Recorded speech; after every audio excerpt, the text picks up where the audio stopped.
but I feel a little bit guilty to say it. I was one of the people on the creative team to actually vote Rebecca out of the original cast during pre-production. Because what happened was that CD Projekt Red first got the character design for Rebecca, and they were like, she's a lowly. Lowlies don't exist in Night City. It doesn't fit the Cyberpunk 2077 aesthetic. In recent years, I've become aware of this growing section of not just anime fans, but people in general that cannot distinguish between fiction and reality. It's something I noticed when doing a waifu tier list years ago on live stream. It was just deciding where to place Sailor Mars, just one of my crushes from the Toonami days. Only Toonami. I just have a thing for dark-haired women in red, so shout out to my waifu Yor. But it's one of those things you kind of do in humor. It's funny, a waifu tier list. And then when somebody entered the chat saying, hey man, you better be careful. You know she's underage, right? I was sort of caught off guard, like genuinely confused, like, what are you talking about? Like, who's underage? Then I became aware, like, wait, are you referring to Sailor Mars? Seriously?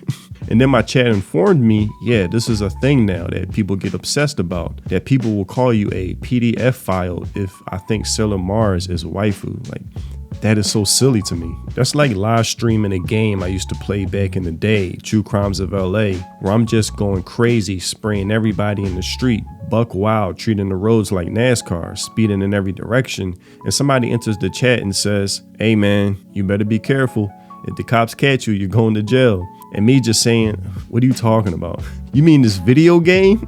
I wish I could say certain words on this platform, but this is all so stupid.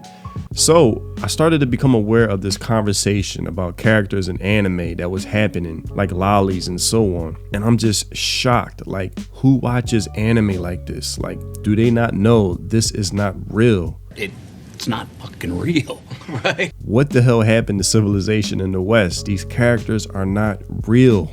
You know, I saw a post the other day on X where a guy was criticizing a girl streamer dressed in elf-like attire with ears and everything, and it was shared by her fiance. And just a side note, I like to see couples in love sharing their hobbies. Like, that just puts a smile on my face and lets me know there's hope for the world. But somebody responded to his post saying, can we leave the elf stuff in 2024? Y'all are aware that the whole elf and streaming stuff alludes to PDF file, right? Elves in animes are always depicted as children having infinite age, making it okay, but really it's just a normalized lolicon. This dude is a CUCK for allowing it. And so I concluded, yo, there is serious mental illness out here. First of all, when I see an elf, I don't think children. Really, I think Lord of the Rings. I mean, Delicious in Dungeon just had an elf character. SOA, Emilia, shout out to her. I'm literally watching an anime right now, Elf in Japan, body looking right. So, dude, you are projecting right now. This might be an accidental outing of yourself, but whatever. Then I became aware of this wave of attack on lolly content, or where you have a character that's 1,000 years old but looks nothing like what you'd expect from it. Now me, I always thought that's the joke, that's the irony. I didn't even know there was a name for all of this, but just knew it was a common trope I see a lot. But you'll get labeled a PDF file if you watch any anime with that, or have any fan posters or figurines of these characters, you're basically a creep.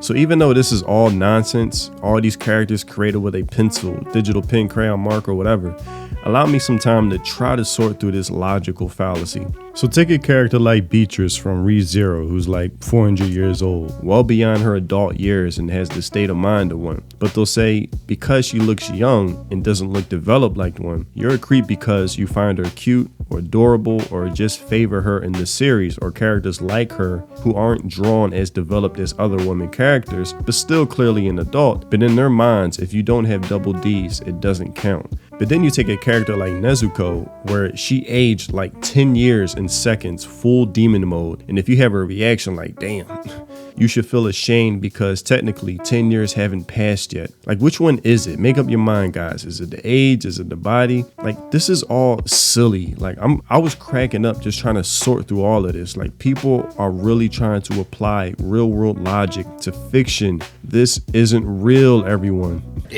It's not fucking real, right? And I understand when people say that Twitter isn't real, but it does affect real world decisions. Getting so far that I saw this post. Italy's Supreme Court reportedly ruled lolly content like this image as child abuse. I'm sure y'all remember Lolly God Requiem. This was everywhere like a year or two ago, where everyone was using this on Instagram. Actor apologizes for uploading Lolly God Requiem TikTok dance. This article, Sentai Filmworks replaces the term lolicon with problematic age gap in their localization of Dark Gathering anime. I actually got to finish this one. I remember it being pretty good, but just got caught up. But there's a scene where a god who's like 500 years old claims one of the characters to be his bride when she turns 20. And the other character, who's like an exorcist, promises to take him down, saying, "I don't think I'll ever lose to a lolicon god." But due to this infamous corrupt localizer you might recognize, she changed it to, "I'm not going to let some god in his problematic age gap beat me."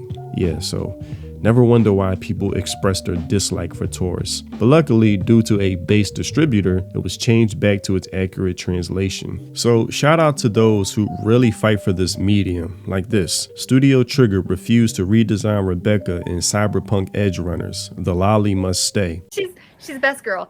But I feel a little bit guilty to say it, because what happened was I was one of the people on the creative team to actually vote Rebecca out of the original cast during pre-production.